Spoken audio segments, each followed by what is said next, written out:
How's everyone doing? Today I have a Blu-ray collection update with 6 pickups. And if you've seen any of these movies, definitely let me know what you think of them and let me know which one of these is your favorite. Leave me those comments down below.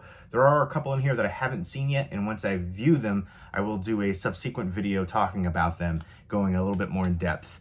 And there are some really good titles. This was a great release day too. Let me know what you picked up for this, Blues Day Tuesday release day. First up is Black Phone, which might be my favorite movie of the year so far. Let me know what your favorite movie of the year is so far. Ethan Hawke as the Grabber was awesome. Creepy, super, uber creepy performance in that role. And just the feel of this one, atmospheric, and the whole 70s feel just felt really authentic. And Tom Savini designed the masks right here. Obviously, Tom Savini, if you're into horror movies, you know who he is, but there were several different masks used, and I thought that actually was really cool.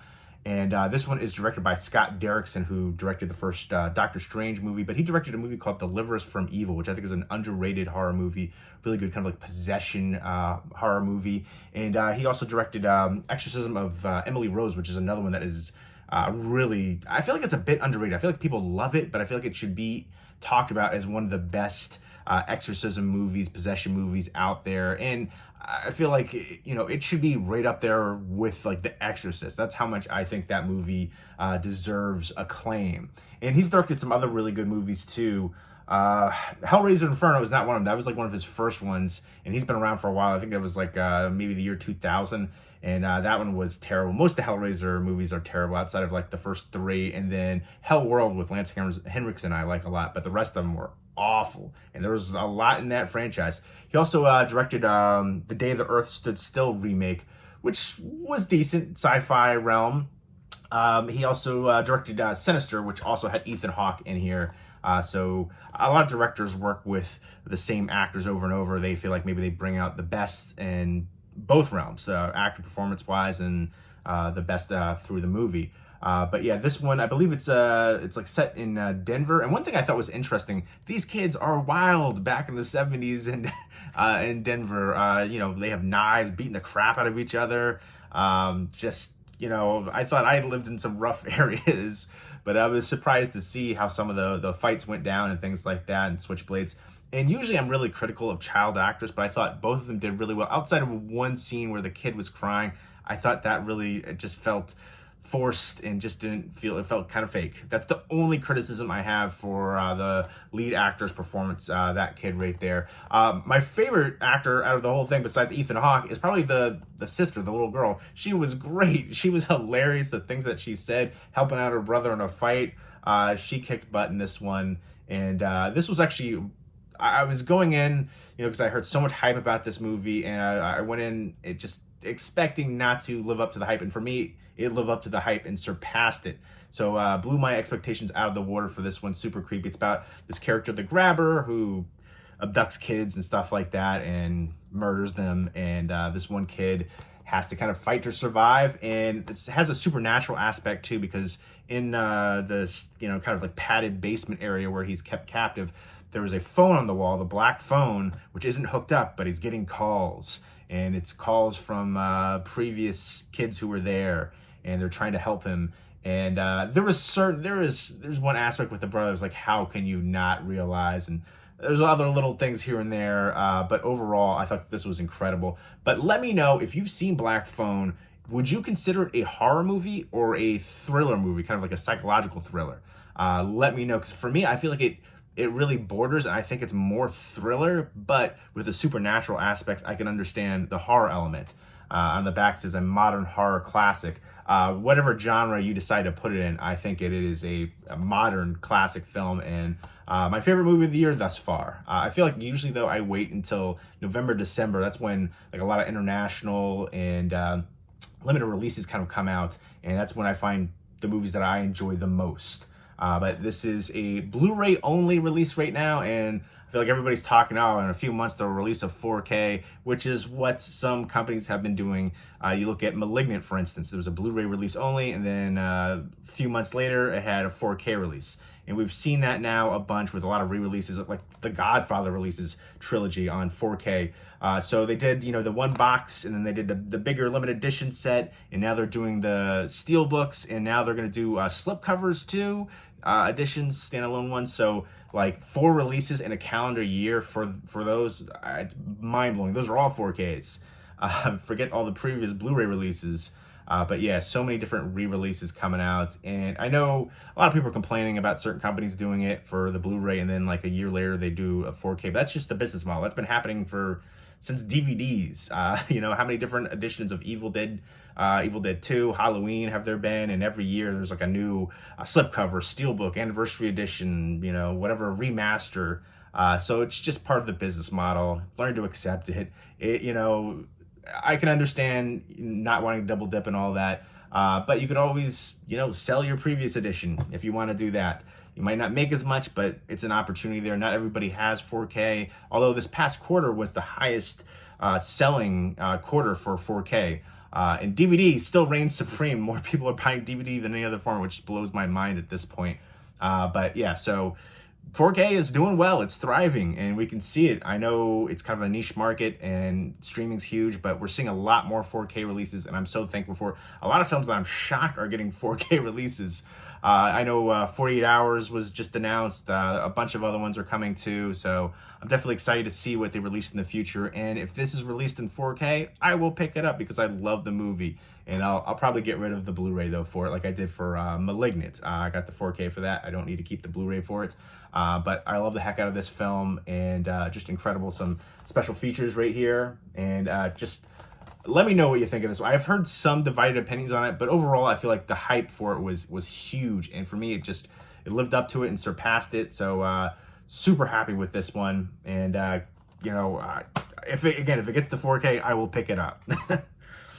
Next up is Jurassic World Dominion. I recently did a giveaway for it. Super grateful to have that opportunity. It's because of you guys for all your support over here on the years that I've been able to do these kind of giveaways and give back, which is awesome for both of us.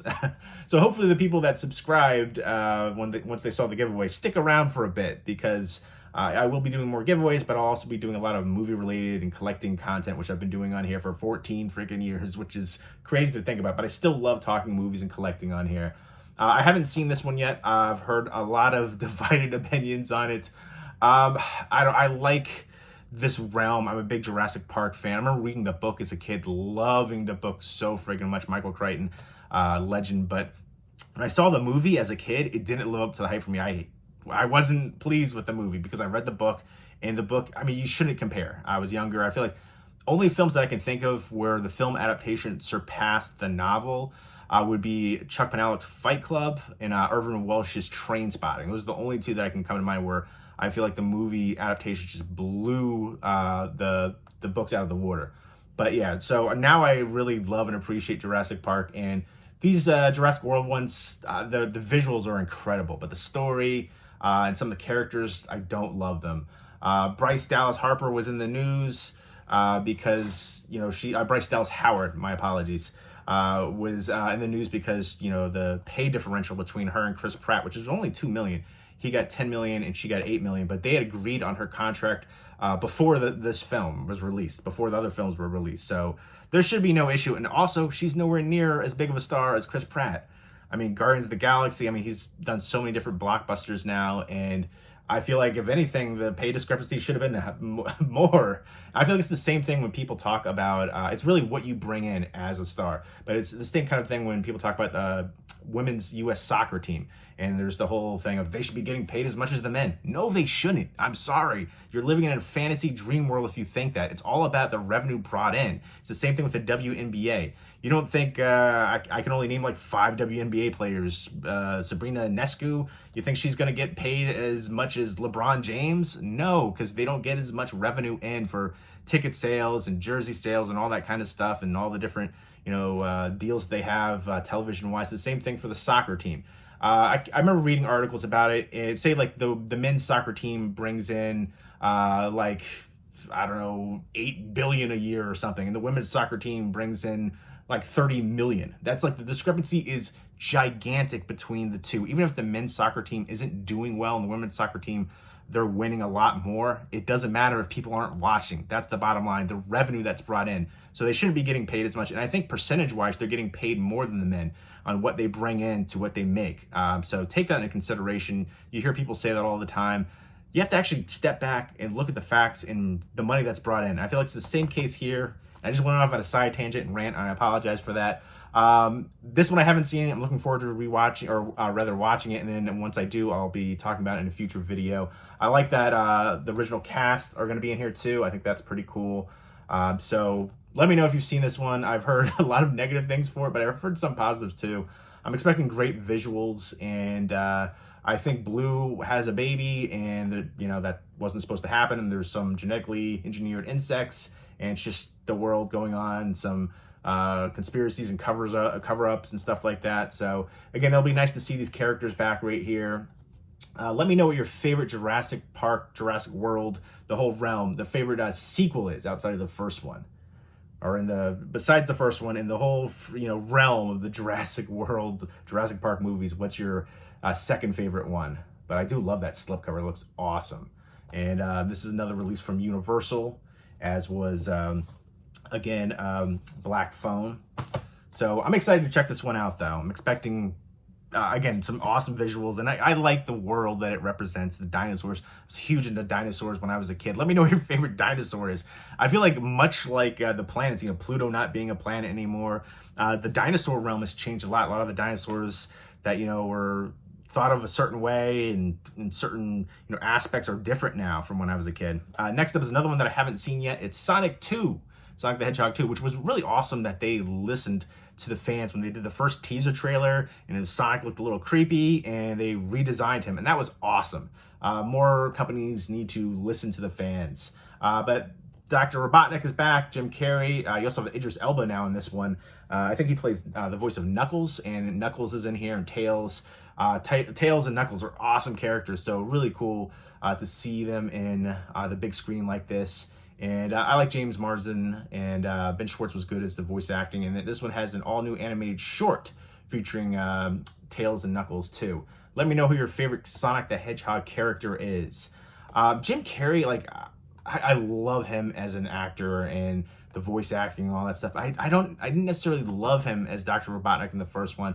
I liked the first one. It wasn't perfect. There were some issues that I had about it, but I still enjoyed it for what it is, and I'm looking forward to checking this one out because I think I will enjoy it on the same kind of realm, maybe more so because of the characters involved here, and a bunch of special features here for this 4K release for Paramount. Paramount is doing a lot of their releases where it's just 4K only and not including the Blu-ray.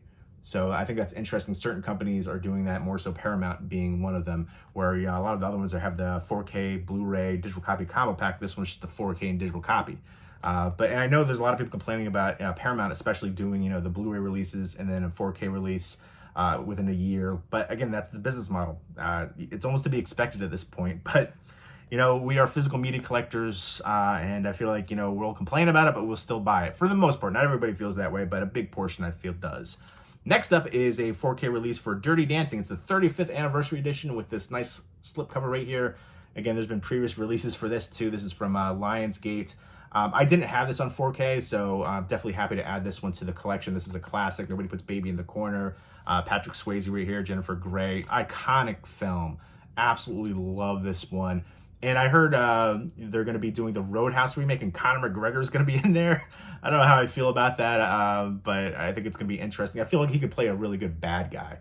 You already he does that for UFC, so I feel like that would just play over really well. Every time I think of Roadhouse, though, I think of the one line. I used to, guys like you in prison, if you know what I'm talking about. That line just, every time, it's like, did he really say that? I feel like that just sticks out in my mind. It's crazy and hilarious, but Patrick Swayze was just a badass in that film, and he's just let me know what your favorite Patrick Swayze movie is. He's played some different characters too, but he always plays that badass character really well, and he plays somewhat of a similar character here. Romance movie though. He's like the dance instructor and Baby, but really cool to have this one on 4K. A bevy of special features right there. So that is super awesome. And I do love that slipcover. You have some glossiness going on right here for the characters on the outline. You can see, especially on Patrick Swayze with his black outfit. And there you go. So really nice release right there. Again, it's basically a repackaged release with the slipcover and the 35th anniversary edition. But I didn't have it, and if you don't have it, definitely worth the pickup. Next up, we have from RLJ Entertainment is Murder at Yellowstone City. I feel like two complaints I heard about this movie. The title, which to me shouldn't be incomplete because there's a bunch of other Murder at 1600. There's another TV show, Murder at, and there's other different realms with Murder at in the title. So I don't mind the title, but then also I heard a lot of people calling it, it's a woke movie. It's a woke movie. Stop saying that term altogether. I feel like it's just, every time I hear that term, I just cringe, especially when people are trying to put it for a movie. A lot of, exclusionary things and stuff like that, it should be inclusionary. It should be like that. It should always be like that. So it should have never been exclusionary. It should be all inclusive. And these characters that are in all these movies now, it's not because they're woke. It's just because it's reality. And it's been suppressed for far too long. In this one right here, there is a same-sex male couple in the Wild West. And just because it hasn't been written about or anything like that, I'm sure it happened. They just probably had to hide this, much like they did in the movie. So to call it woke for that reason is just stupidity. There were characters that existed like that all throughout time. They may not have been written about because they were hidden, and they were hidden in here. The cast is stellar right here. You have Gabriel Byrne, Thomas Jane, Isaiah Mustafa, who was the Old Spice guy. I had to literally pause this while watching. I was like, is that the Old Spice guy? And I looked it up. It was him. He's been in other things too, but you also have Nat Wolff in here and Richard Dreyfuss. And Nat Wolff, who I think is actually a really talented actor. He's the brother of Alex Wolff, who's in Hereditary, which Hereditary is one of my all-time favorites now. I know that's another super divisive movie. But Nat Wolff is actually a really good actor too.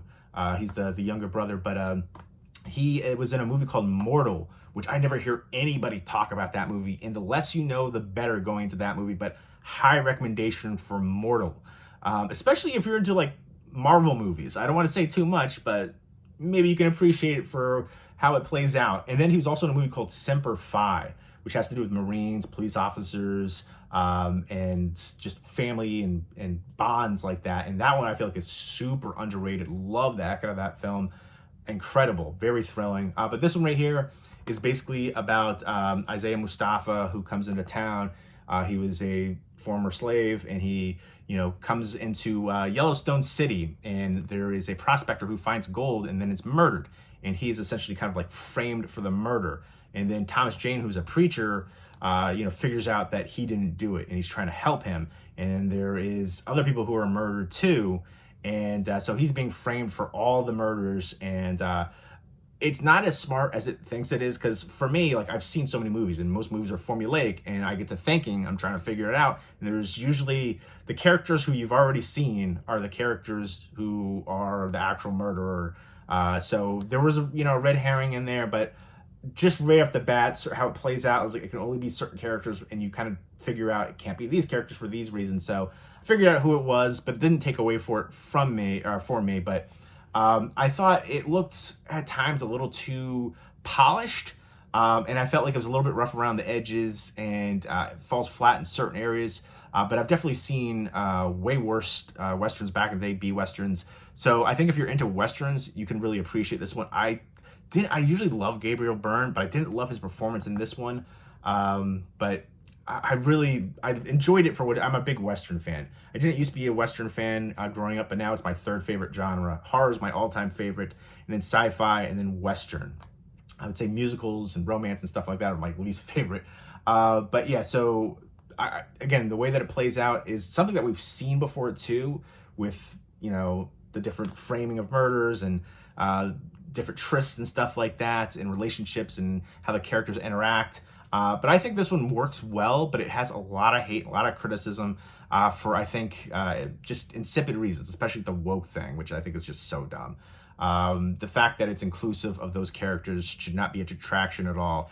those characters existed, those relationships existed back in the Wild West days. They were hidden, and that's why you don't hear too much about them, because they suppressed it for years up until not too recently. I mean, same-sex marriages, you know, for that to be legal was a pretty recent thing. But you looked at, I mean, interracial marriage was illegal until, I went like late 50s or something like that. So, I mean, in this country, in the world, it's, you know, we're finally getting all the things out in the open that should have been out in the open a long time, and should be just plain, should be ordinary, should just be nothing special, not considered inclusionary, should just be typical, should be normal. And to be called woke for those reasons, because it has those characters, is just stupid.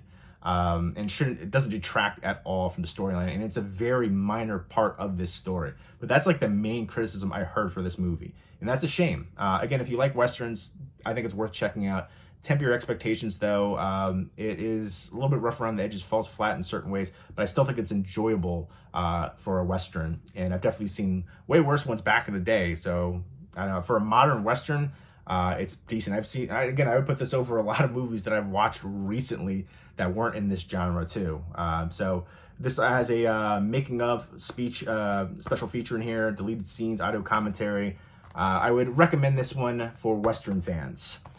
Next is one that I haven't seen, and it's part of the sniper movie realm. There's 3 sniper movies in this realm with the character right here. Tom Berenger from the 90s. I want to say 93 it might have been, for the first sniper movie, and then there's been 2 other follow-ups, and this is, I think, it's supposed to be his son in here. He's a CIA rookie, Beckett, Brandon Beckett. And basically there's a corruption, conspiracy, and you have to find allies and Homeland Security, and, you know, figure everything out, take down the culprits. And there's going to be a lot of action overload, fight sequences, shootouts, and stuff like that. And you have Dennis Haysbert right there. He does the insurance ads now, but he's a super talented actor. I remember he was in a movie called Suture, which I think is super underrated, modern black and white film. Has an Arrow video release here in the U.S. I feel like it should have been on the Arrow Academy line. But I remember the concept for that. When I first heard it, that's so ridiculous. But the way that the movie plays out was awesome to me. So I would definitely recommend checking that one out. And I think he's a really good actor. But you have Chad Michael Collins in here, a few other recognizable people. So this is one I haven't seen. It's from Sony. I'm going to check this one out. And I feel like a lot of people aren't aware that there are 3 sniper films. The first one with Tom Berenger is awesome. Definitely enjoy him as an actor. But again, I'm expecting action overload in here, and I'm looking forward to checking it out. So there you go. Those are the 6 pickups. If you've seen any of them, definitely let me know what you think of them, and let me know which one of these is your favorite. Leave me those comments down below. I'm definitely going to be watching Jurassic World Dominion tonight, and then probably Sonic 2 and Dirty Dancing at some point, because my girl has not seen Dirty Dancing, and that is a must-watch.